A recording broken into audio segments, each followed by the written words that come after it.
Hello everyone, welcome back. In this video, we'll be discussing about the third problem of today's biweekly contest, minimum seconds to equalize a circular array. The acceptance rate is bit low, but the problem is not that difficult if you start the problem from the brute force solution and optimize along the way. So we'll be looking at the exact thought process and we'll see how simple the problem is. So with that, let's get started. The problem states that you are given a zero indexed array nums containing n integers.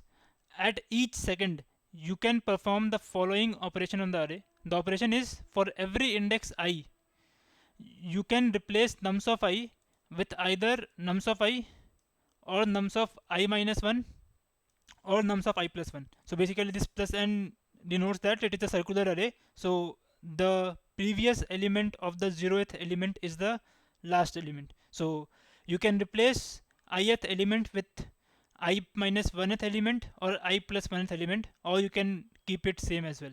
So this is the operation you will do, and you have to replace all the elements simultaneously. For example, let's say this is the array 1 2 1 2. Now if you are saying that this will be replaced by the next element and this will be replaced by the next element, you will replace this with 2 and this with 1 at the same time. You will not say that okay, I will replace this with 1 first and then I will replace this with the next element which is new here, right? So we have to return the minimum number of seconds to make all the elements in the array equal, right? So let's take an example. Let's say the array is 1 2 1 2. We need to make everything equal. So what they are saying is we can do this operation. We can replace nums of 0 with nums of 3, which is the last element because it is a circular array, right? We can replace nums of 1 with nums of 1. Basically we'll keep it same. We will replace nums of 2 with nums of 3, the next element, and we will keep nums of 3 same. So notice that these two are same. This element, the third element, gets replaced by the last element, and the first element gets also replaced by the last element. So this will become 2, this will become 2, and everything is equal. So in just 1 second or in just one operation, you are able to make the every element in the array equal, and hence the answer here is 1. So hope the problem statement is clear. Now how to solve this? So notice that we have to replace nums of I with either nums of I or nums of I minus 1 or nums of I plus 1, right? So we can't introduce any new element in the array. Whatever is already there in the array, one of these elements will be remaining at the end. So in other words, let's say this is the array. So after you apply the operation, this array can get transformed to this array or this one or this one or this one. There is no other choice possible at all, because let's say you can't say that every element in the array would be 5. Why? Because there is no 5 in the array itself, and because you can't introduce a new element with this operation, you will not get 5 at the end. So these are the 4 choices that you have. Now let's say you require x1 operation to make everything to 2. You require x2 operation to make everything to 1. Similarly, you require, let's say, x3 operation to make everything to 3 and x4 operation to make everything to 4. So what you have to return? You have to just return the minimum of x1, x2, x3, x4. That will be your answer. Now what is our target? Our target is to just make sure to find out what is the minimum number of operations required to convert the given array into one of these array. So for example, let's say we start with 2 2 2. Let's say we want to convert this array into an array where every element is 2. Now how will you do that? So what is the operation we have? We have to convert everything to 2 here. That is our goal, and we can convert nums of I with nums of I minus 1 or nums of I plus 1, or we can keep it same as well. So in one operation, so because you have to convert everything to 2, right? So what will you do in one operation? You will just take every element which is not 2 and which is adjacent to one of the 2's and replace it with 2. For example, this element is not 2, but it is adjacent to 2, so you will just replace this with 2, right? Similarly, this element is also not 2, but it is adjacent to 2, so you can replace this, because you can say, okay, I will replace this element with nums of I minus 1, right? In the same fashion, this can also get replaced and this can also get replaced. Notice that this 4 can't get replaced in single operation, in the first operation. In the first operation, you can only replace adjacent elements, because that's what we have been given. So after one operation, the given array would look something like this, right? We have everything else as 2 except this 4.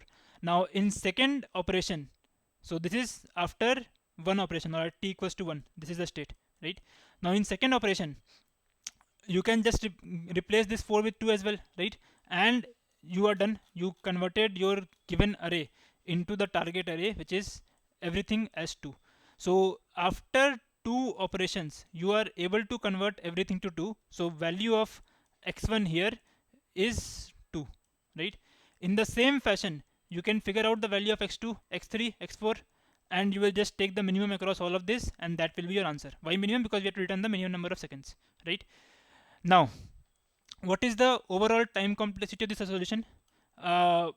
First, let's see how many such targets are possible, or how many xi's are possible. So total number of xi that can be possible is n, right? Why? Because you have you have an array of size n, and in the worst case you can have n distinct element. So there are n possible candidates which in which you can convert the given array into, right? So you can have n different xi's. Now for a single conversion, like for a conversion from given array to some array, what you are doing, you are iterating over the array, and you are filling out, or you are just marking the adjacent element, right? And you are doing this continuously until you hit your target, right? For sure you will hit the target, because you are not converting the existing elements. So notice that we haven't touched any of the existing 2's here. So it is certain that we will reach the target at one point, because we are in every iteration we are increasing 2 at least by 1, right? So, or at least by 2, because there are 2 neighbors to any elements, because that is circular. So we are increasing number of element which is equals to 2 at least by 2 in every iteration. So after at most n by 2 operation, you are sure that the entire array would be true. So just to reiterate this part, what we are doing in every iteration, we are removing or we are replacing the adjacent element with 2. So what can happen in worst case? In worst case, there is only 1 2. Let's say this is not 2, this is also not 2. In worst case, there is only 1 2. So in that case, what you will do, you will just replace the adjacent elements, and there are 2 adjacent element to any element, because the array is circular. So even if this is only 2, there are still 2 adjacent elements. First one is this, and second one is this, right? Because the array is circular. So the previous one for this is this, right? So in worst case, you are replacing at least 2 elements in one iteration. So in total, you will require n by 2 iterations to complete this part. Now, what you are doing in one iteration, you are iterating over the entire array, replacing the elements which have adjacent element as 2 with 2. So in one iteration, you are doing order n operation. You are iterating over the entire array. So in total, you are doing this many operations in worst case to find out how many operations are required to convert a given array to a target array. So you are doing the complexity of finding out the number of operations for a single target is order n square, and we have discussed that we have total n number of targets possible. So we will do order n square operations for each of these targets, and this is the overall time complexity that we have. So n cube will not pass for sure, because n is 10 to the power 5. So we have to do something better for sure. Now, which of these two parts will you be able to optimize, or you will try to optimize first? Notice that where this n comes from. This n comes from the fact that there are n different possible target array, right? Now, this n different possible target array is something which is hard to optimize because you don't know which one of these will give the optimal answer. So this n is something which is hard to optimize in the initial phase. So what you will say, okay, let's try to optimize this part, which is finding out how many operations are required to convert a given array to a target array in less than order n square time. So that is our new problem. So I would strongly encourage you to pause the video right away and try to think about this new problem by yourself. You are given the target array as well, and now you just need to figure out how to convert this given array into target array in less than order n square time. So hope you thought about it. The solution is straightforward. The given array is circular, right? Let's say we indexed the arrays with 0, 1, 2, 3, 4, 5, 6, 7, and now we are again solving for the fact that we need to convert everything to 2. So we have 3 2's with us. First one is present at index 0, second one is at index 2, and third one is at index 6. So we created a circular array with which have 8 elements, and we have marked marked all the indexes which have 2. So these are the 3 2's that we have. Now what's happening in one iteration? In one iteration, all the adjacent element or all the elements adjacent to 2 getting translated to 2 as well. So these all elements will be translated to 2, right? Now in the second iteration, again the adjacent element which were not translated before and which are adjacent to 2 will get translated. So if you think about it, what's happening is you are iterating, or you just need to care about how many numbers exist between two adjacent 2's, right? If you know that okay, there is just one element beneath these two, in between these two 2's, you can just convert this number to 2 in just one operation, right? Similarly, if you know that okay, there are 3 elements in between these two, you know that you can convert these 3 elements in 2 operation. Why 2 operation? Because we have discussed in one operation what you can do. You can simply convert 2 elements to 2, because these are the 2 elements which are adjacent to 2's. So in one operation you can convert only 2 elements, and you have to convert 3 elements. So in worst case, or like basically you will be able to convert all of them or all the 3 elements to 2 in 2 operations, right?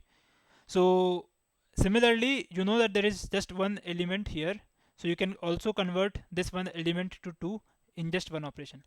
So what we are seeing here is these 3 are independent. So these set of elements and this set of elements, these 3 set of elements are independent of each other. They will be converted to 2 in their independent manner, right? So what you are saying is you require one operation to convert everything here to 2. You require one operation to convert everything here to 2, and you require 2 operations to convert everything here to 2. So in total, at t equals to 2, you can say that everything will be converted to 2. There will not be any element remaining which is not 2, right?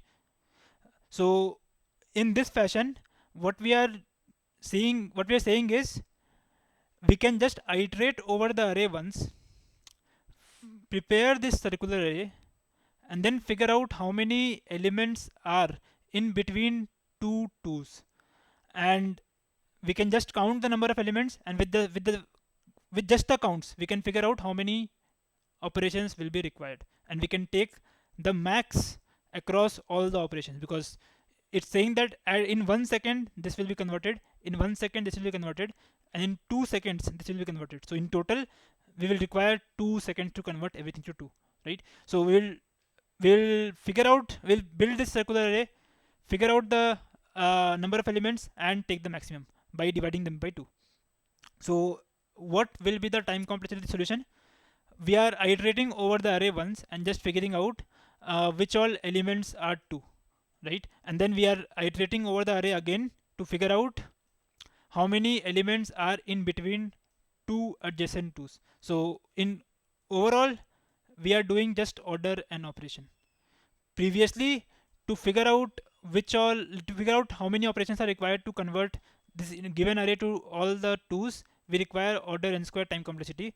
But now with this observation that we can number of operations required just depends on number of elements in between. So with this observation, we can convert everything to 2. We can figure out the number of operations required to convert everything to 2 in just constant time by just dividing everything by 2, right? So we have 3 elements, so we'll say we'll require the ceiling of 3 by 2 number of operations, right? So we will, in just order n operation, we are able to find out how many operations are required to convert this given array to a array where everything is 2, right? Now what we have done, we have reduced this n square to order n. Now the overall complexity is still at order n square, and n square will also not pass. So we have to optimize this further. Now how to optimize this particular thing or this particular solution to order n is something which is very, very straightforward. So I would strongly encourage you to pause and try to think of the solution by yourself. At least try for 15-20 minutes. If you are not able to come up with the solution, feel free to resume the video.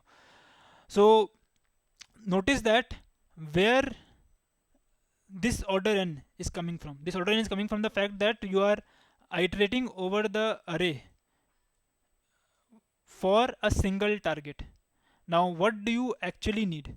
You just need to know what is the previous element. So let's say you need to figure out, okay, get me the number of elements in between two 2's. So for example, you need to figure out what is the number of elements in between this 2 and the previous 2. So you just need to know what is the index of the previous 2.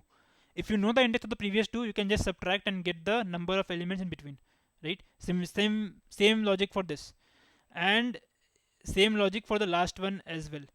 So for the last one, you can get the index is 6, and the next index is 0. So because next index is smaller, you already know that it is like kind of circular array, so you can simply add n to your result, and that will give you the number of elements in between, right? So we just need to know the previous element of every element. So what is the previous element, which is 2, right? And similarly for this 3, we need what is the previous element, which is 3. So in this case, this will be this 3, right? And similarly, what is the previous element, which is 4? So in this case, this will itself be the previous element, which is 4. So notice that we don't need to iterate over the array for every target again and again. What we can simply do, we can simply build the previous element array for every target in just one shot. We can iterate over the array once and keep maintaining a map that will tell us what is the index of the previous element for a single target, right? So for 2, we'll say, okay, the previous element is 0. Similarly, for 1, we'll say the previous element is 1. For 3, we'll say previous element is 3, and so on and so forth. So basically, we'll keep on iterating the array and keep on filling this target array. And we can build this entire circular array without even iterating over the entire array for every target. So let's take one complete example to make this very clear. Let's say you iterate over the array and you build something like this. So what you're saying is, for 2, these are the indexes which contains 2, 0, 2 and 6. Similarly, if 1 is at index 1 and 5. And so similarly, 3 is at index 3 and 7, and finally 4 is at index 4, right? Now notice that you have to just figure out how many elements exist in between two 2's. So you can just say, okay, there are 2 elements, or there is just 1 element in between these 2, right? Similarly, you can say there are 3 elements in between these 2, right? You can just subtract, right? And finally, between this 6 and 0, because this is circular array, right? So the next element of 6 will be 0. So between 6 and 0, how many elements exist? between there's just one element exist. Why? Because after 6 there is 7 and after 7 there is 0. So there's just one element exist. How you will figure out? You can just simply uh, do 0 minus 6 and then just add n. That will give you how many elements are there in between 0 and 6. Right? Simple. Now once you get the number of elements, you also know how many operations are required to convert all these elements to 2. So you know that to convert this one element to 2, you require one operation. To convert these 3 elements, you require 2 operations. And to convert this one operation, you will require again one operation. So in total, how many operations are required? 2 operations. Why? Because you are saying that at max in 2 seconds, everything will be converted to 2. So you require 2 operations. Now you'll do same thing for this. How many ones are present in between 1 and 5? 4, right? And how many ones are present in between 5 and 1? Again, because it's a circular array, right? So how many ones are present between 5 and 1? So again, you will do the same thing. 1 minus 5 plus n. So 1 minus 5 will be minus 4. Minus 4 plus 7 would be 3. So basically 3 elements are there in between 5 and 1. So you can see this 1, 2 and 3, right? Now how many operations are required to convert this 4 element to 1? 2 operations. How many operations are required to convert this 3 to 1? 2 operations. So in total 2 operations will be required to convert everything to 1. And now for 3 as well, if you figure out, you will get 2 operations are required to convert everything to 2. And for 4, you will require 4 operations to convert everything to 4. So you can just take the minimum across all of these, and that will be your final answer, right? So you can build this entire thing in just order and time, and then you can iterate over each of them one by one, and iterating over each of them like in summation would take order and time. Why? Because each of them contains one array, one index from this array. So in total there will be n indexes. So you are iterating over each array once. So you are basically doing order n operation. So order n operation for building this entire structure, and then order n operation to iterate. So in total you will require order n operations to complete this entire thing. I am not showing you pseudocode because pseudocode for this would be very straightforward. You just need to maintain a map or any kind of data structure that can tell you what is the indexes for a particular element, and then you have to just iterate over it and figure out what is the number of elements in between 2 adjacent indexes. So I would encourage you to pause and try to code it and get it submitted as well, because that part is very important, as I always say. So next we're looking at the code. The code is very straightforward. As we have discussed, we maintain this unordered map which have the index and the which have the element and which all indexes those elements are present in. So I just iterated over the array once and simply build these indexes, right? After that, we are iterating over each of these array one by one. So we will just first iterate over, let's say 0 to 6. So we take that array, we figure out its length, right? And then we figure out the max distance. So basically what we are doing, we are initializing this.